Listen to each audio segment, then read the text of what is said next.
Welcome once again to the Anglian Flaneurs.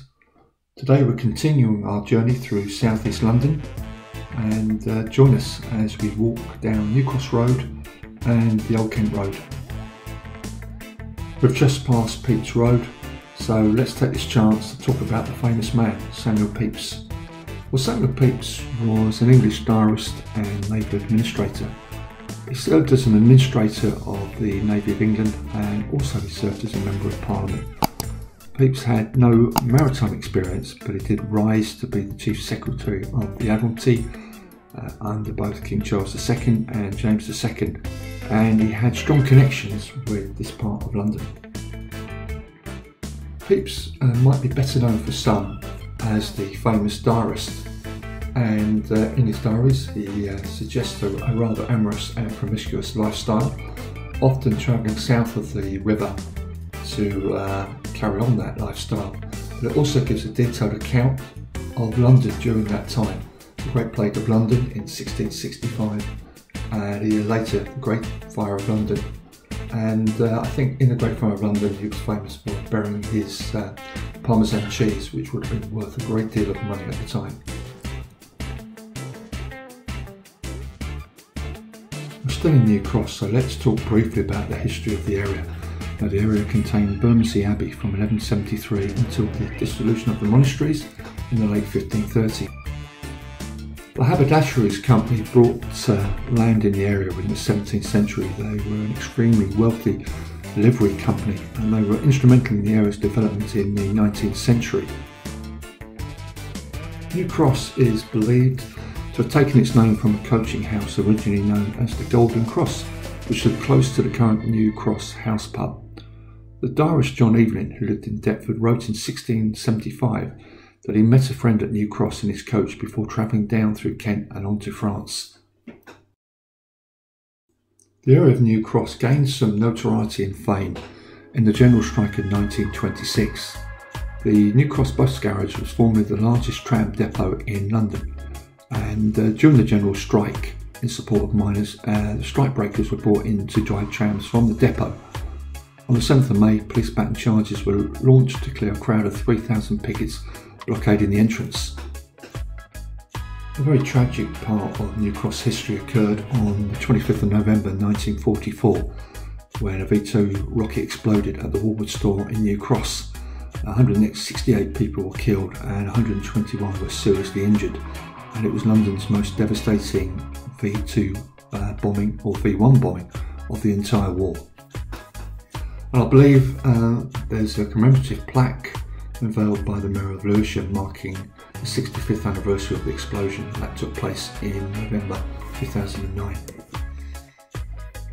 On the 13th of August 1977, the area was the scene for the Battle of Lewisham.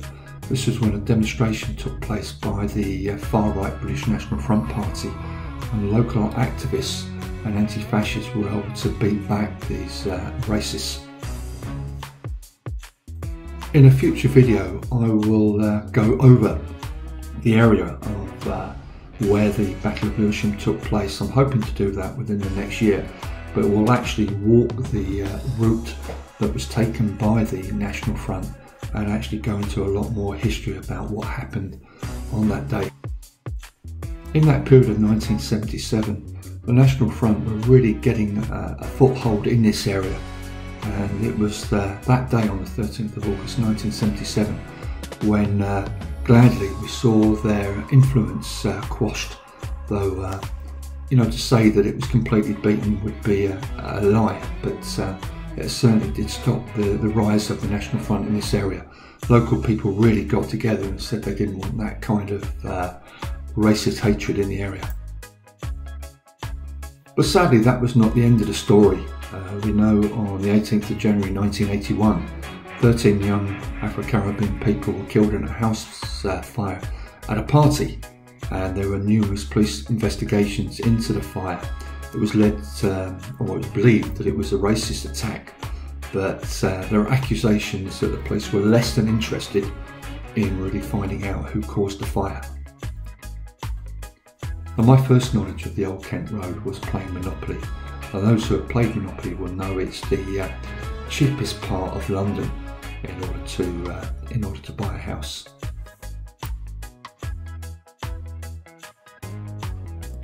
The Old Kent Road is a major thoroughfare passing through south-east London, but it was originally part of an ancient trackway that was paved by the Romans and used by the Anglo-Saxons, named as Watling Street. It's now part of the A2, a major road from London to Dover.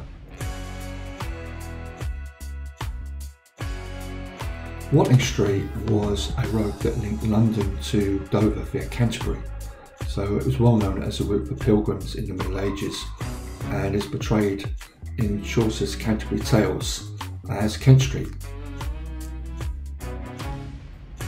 Also, the road was famous for being used when the soldiers returned from the Battle of Agincourt in 1415. We're just going to take a brief detour from the Old Kent Road down the Commercial Way. We're going to be looking around the Ledbury estate. Cass, who's with me today, has some distant relatives there, so we're going to try and find out where they may have lived. But we'll soon be back on the Old Kent Road.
The Ledbury estate was commissioned in the late 60s and has a history of problems and difficulties.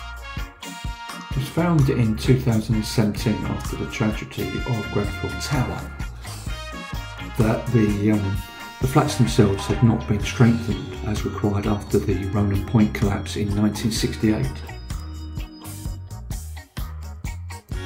Residents have been raising concerns for a number of years regarding cracks beginning to appear in the walls in the tower blocks, and as a result the Ledbury Action Group was formed to voice these concerns to Suffolk Council, but little action was taken until the aftermath of the Grenfell Tower fire disaster. If you'd like to know a little bit more about the Ledbury estate, then we'll put a link up to a film that was made by Hanan Majid. It's a 20-minute documentary about the Ledbury Tower blocks and the actions taken by residents, and I'll put the link up in the video.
What we see before us is a masterpiece, and it's a mural by the artist Adam Kazowski, who was originally from Poland but was arrested by the Nazis and spent 5 years in the notorious Gulag.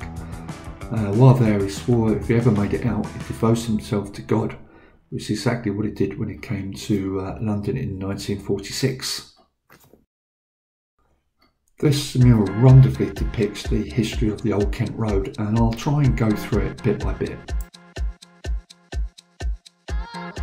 There's a scene from Chaucer's pilgrimage to Canterbury. There's another scene of the victorious King Henry V returning in triumph along the Old Kent Road, having defeated the French at Agincourt in October 1415. We see the Cade rebellion when 20,000 rebels from Kent arrived on Blackheath in 1450. They later stormed the city of London, but the rebellion itself proved unsuccessful. We see the story of the restoration of the monarchy in 1660, when Charles II reclaimed the throne after the republic that was formed by Oliver Cromwell.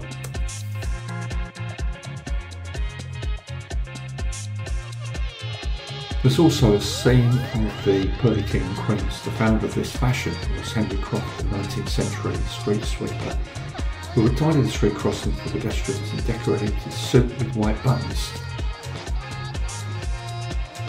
I've really not been able to do this meal justice. In my opinion, and it is my opinion, it's one of the understated artistic masterpieces of London, but check it out for yourself. I really do love a bit of London, Red London bus action, so let's linger on this scene for a moment.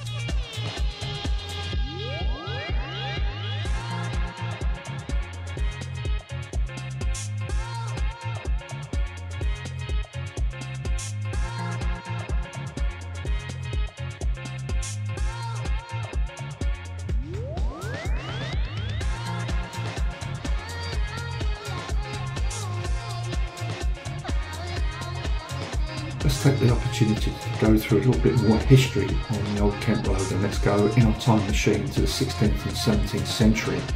This was a time when religious dissenters and those found guilty of treason were publicly hanged on this road. At the time, the road was rural in nature and several coaching inns were built alongside it. We're still very much in that time when this was the only connection between people coming into the country through Dover and the south coast and through getting to London.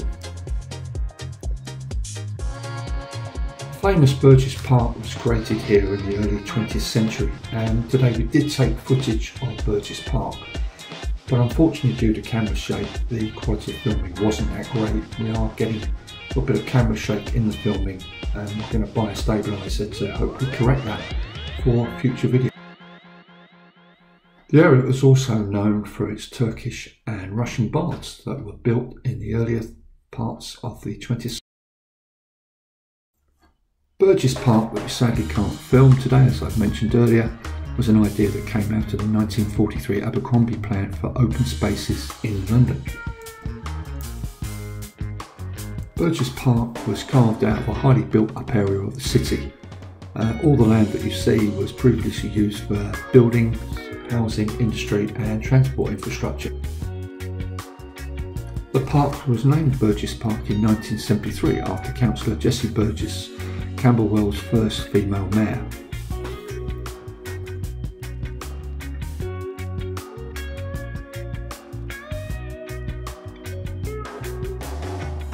There are many sports facilities in the park, and the famous Peckham BMX Club are based here, and you might remember from the 2021 Olympics or 2020 Olympics, however you want to call it, from Tokyo, the famous Olympic medalist Kai White. If my memory serves me right, he was nicknamed the Prince of Peckham.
The Old Kent Road and this part of the London Borough of Southwark has often been described as one of the poorest areas of London, and indeed one of the poorest areas of the country.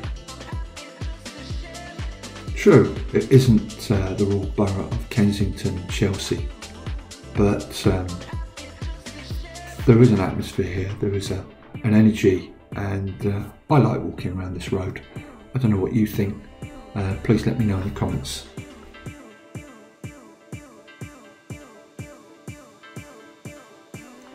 As we described earlier in the video, this area has had strong connections, great connections with our history. We talked about the Cade rebellion, we talked about King Henry V returning from Agincourt, we talked about its Roman history, Chaucer, the pilgrimages from Canterbury. So I think it's got a great story to tell, and yeah, I think it's a very special area. It may not have many fancy houses, but it's got a fantastic story to tell, and it's part of the history of London, and it should be celebrated as such.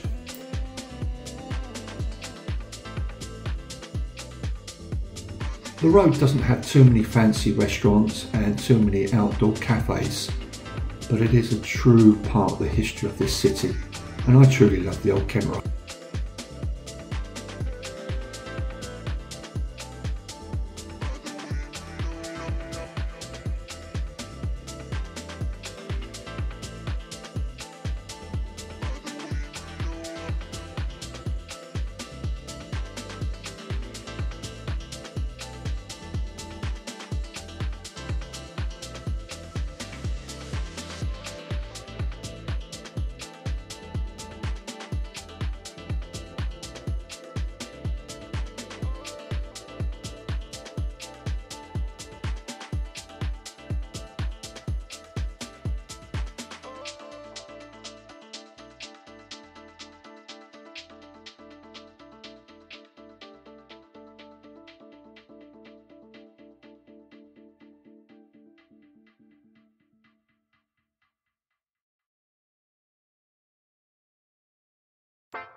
In Cockney folklore with the 1890s music hall song Knocked 'em in the Old Kent Road.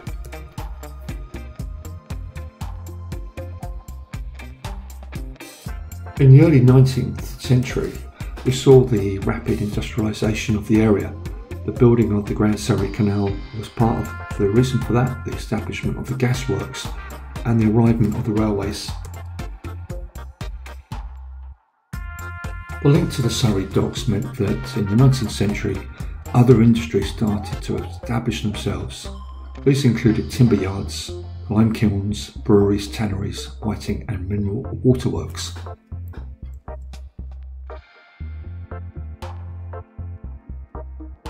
There was also the Edison Bell factory on Glengall Road, which manufactured some of the earliest recorded music.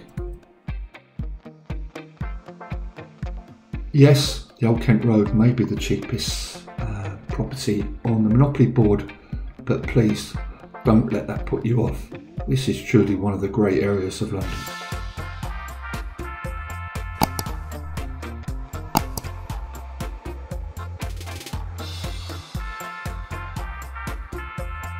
And goodbye from the Anglian Flaneurs. We've had a great day.